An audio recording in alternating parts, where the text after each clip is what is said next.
போராட்டம், கஷ்டம் இதுக்கெல்லாம் தற்கொலை தீர்வு இல்லை.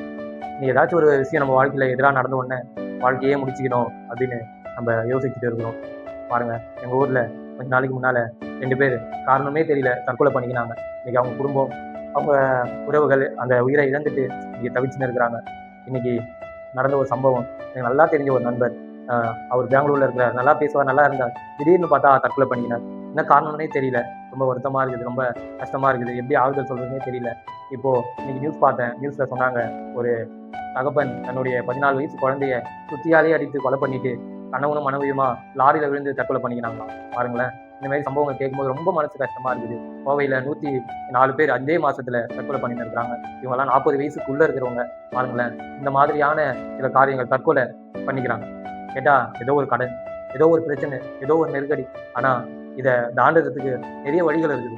இதை சமாளிக்கிறதுக்கு நிறைய வழிகள் இருக்குது. தற்கொலை தான் வழி இல்லை, தற்கொலை தான் முடிவு இல்லை. இன்னைக்கு பல காரியங்கள் உங்களை கூட இன்னைக்கு வாட்டி கொண்டு இருக்கலாம். அதனால நான் தற்கொலை பண்ணிக்கலாம் அப்படின்னு யோசிச்சுட்டு இருக்கலாம். வேதம் இப்படியா சொல்லுகிறது, 1 பேதுரு 5வது அதிகாரம் 10வது வசனம், கொஞ்சம் கால பாட அனுபவிக்கிற உங்களை கர்த்தர் சீர்படுத்தி சிறப்படுத்தி பலப்படுத்தி நிலைநிறுத்த போறார். அதனால இப்போ இருக்கிற இந்த பிரச்சனையை நினைச்சு, இந்த போராட்டத்தை நினைச்சு, இன்னைக்கு நீங்க சந்திச்சு கொண்டு இருக்கிற இந்த வழிகளை நினைச்சு தற்கொலை பண்ணிக்காதீங்க.